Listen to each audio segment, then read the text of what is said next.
In the days of hackers and online identity theft, you may be surprised to learn that one of the most common types of fraud is very low-tech, check fraud. And joining us to talk about it is MarketWatch's columnist of Ways and Means, Andrea Coombes. And so you reported this story today that check fraud is very common. So what's the story here? Well, basically, the National Consumer Advocate Center and the National Consumers League came out and said, this is an ongoing problem. It's not new. I mean, check fraud has been going on for decades. But they do say that in 2010, fake check fraud represented 30% of the complaints they received. So it's hard to know exactly how much is out there, but consumers are saying this is a big problem. Okay.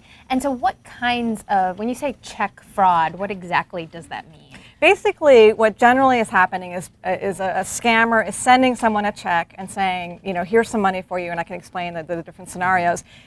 Please, cash this check and then send money back to cover costs, to what have you. So basically, generally, one of the most common types right now is work-at-home scams. Obviously, people need work, they need money. The scam is here. You can be a mystery shopper. Say, here's a check to get you going, but you need to send some of this back for administrative costs or to pay back the cost of the items you're going to purchase. And then you go to deposit the check. You send some money back to the scammer.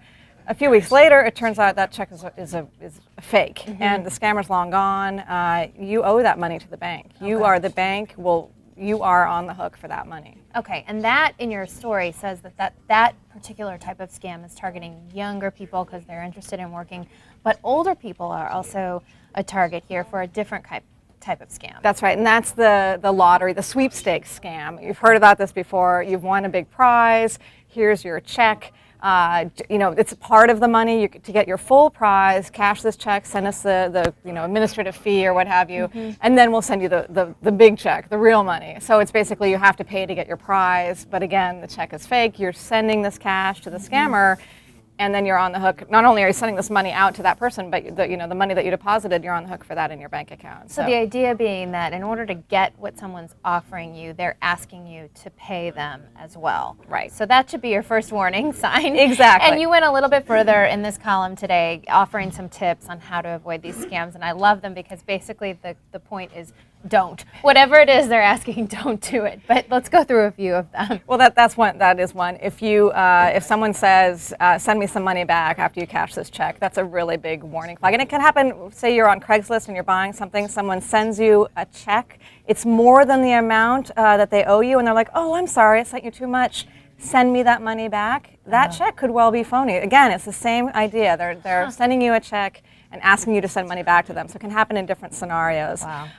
Another thing is if someone asks you to wire money using a money transfer service, don't do it. If you don't know them. I mean, if it's someone you know, obviously it's okay. But if you don't know that person, don't do it. That's generally how these are being perpetrated, how the money is getting sent back to them. Okay. And there, it's kind of interesting with the mystery shopper problem. You need a job. You go online to apply for a job. You see this great mystery shopper job. You're applying online. They get all your information that way. They call you. They say this is how it works.